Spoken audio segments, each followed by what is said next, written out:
remember watching London 2012 and some of the people who I'd grown up sailing against, they were competing there and actually went on to medal. And I just thought, you know, if I don't do this now, then I'm never going to do it.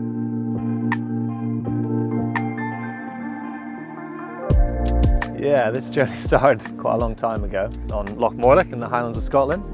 Come from an outdoorsy family, there's 4 kids, and so always needing to keep us entertained. We got to do river rafting, sailing, skiing, and sort of sailing was the one that we sort of all stuck at for a bit longer. And I guess I'm sort of the last one, to take it all the way. But yeah, it was great fun.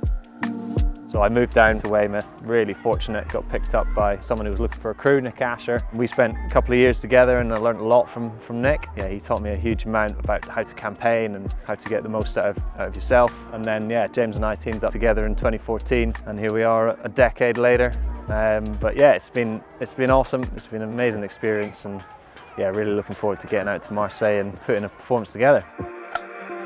James he's an awesome sailor. I think he's probably one of the most naturally gifted sailors I've sailed with. I think if he goes into that subconscious flow mode and just lets his natural ability take over, he's pretty hard to beat. When we first stepped in the boat together, it was really natural and really easy, and our skill sets complemented each other really, really well. And that makes it, easier. You're not having to sort of learn the other person too much, as it were.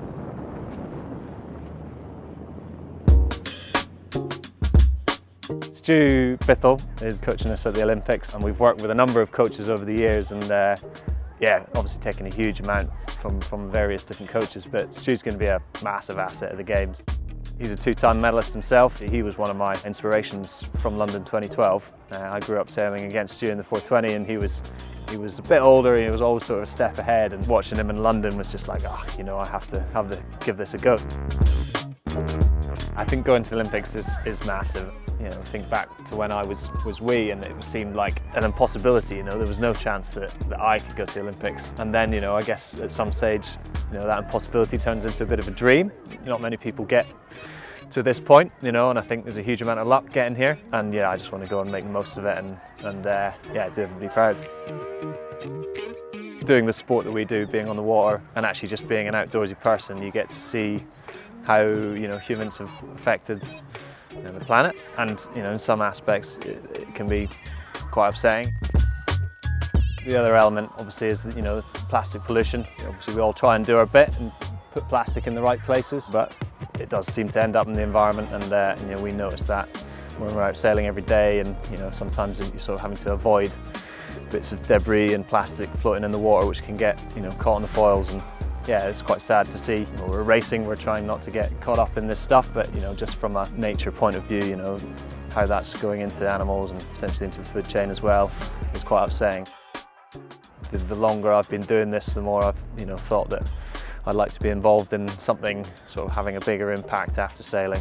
Growing up in Scotland, or certainly where I grew up, we used to have amazing winters, and now it feels like that's maybe not going to happen anymore. So you certainly see it, and I think feel it over time, and yeah, I'd love to be able to do a bit more than just my own little bit. For James and I, what we're looking to achieve at the Olympics is putting in a performance. We all dream of that Olympic medal, and certainly we believe that we can come away with with a medal at the end of it all. But I think for us it's more about how do we put all our learning of this this last 20 odd years and the last 10 years together, how do we put all that into delivering a performance that we're proud of.